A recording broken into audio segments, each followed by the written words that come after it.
Heather. Your images look pretty good. Let's look at what you have here.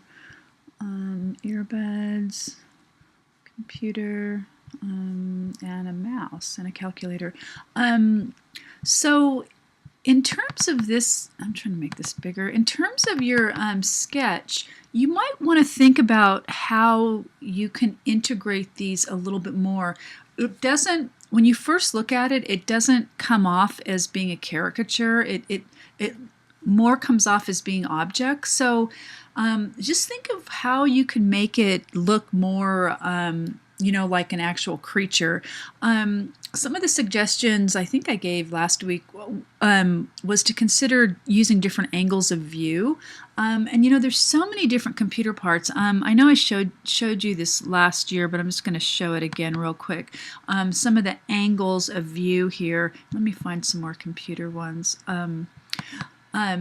And again, see the variety of the images. There's way more than 5, but there's a good variety. There's the kind of skinny cables, and then there's the round shiny with the CD, this kind of iPad and the mice. So you may really want to think of adding some more images. It's better to have more than less. Let me find. Let me see. And again, note the side view. I mean, I know it's flat, but again, you can see a little bit of the side, which gives it more depth. Kind of like this. So, here's the one I wanted to show you too. This one, again, really nice use of color and cables, and look at the variety. It really kind of does have a feeling that it's it's like alive and it's animated. And again, the angle of view showing the sides of this monitor really help. And note how the back legs and stuff are smaller because it's further away. So that really does also help. Let me see if I can show you another computer one. Same here with the smaller in the background. And again, you can do this kind of a filter in Photoshop.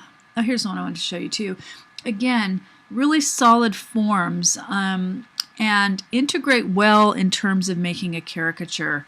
Doesn't have to be a real kind of head figure. Students always kind of get caught in trying to make it look like a human. That's not the idea. And even with just this kind of flower bulb head, it really is effective. And again, smaller arm. So anyway, just wanted to give you some feedback on how to create a little bit more interest with the objects. And again, what I do when I approach these kind of projects, I'll pick the final sketch and then I'll do like 3 or 4 different sketches based on it, just with angles. It just saves a lot of time in production. But I would suggest a little bit more variety. The images are mostly all rectangular, except for, this one isn't. But mostly are kind of rectangular, and the angles seem a little inconsistent. So anyway, yeah, feel free to make changes before you put it in the final Dropbox. Like I said, all through the class, it's a lot of going back and forth, feedback, and incorporating suggestions from myself in the class. And that's what you would do in a design, in a design job. You'd be going back and forth, many, many times in a single day. So it's actually a very good experience. Okay, so nice job on your sketch. It's really clear, and your labels look great. Okay.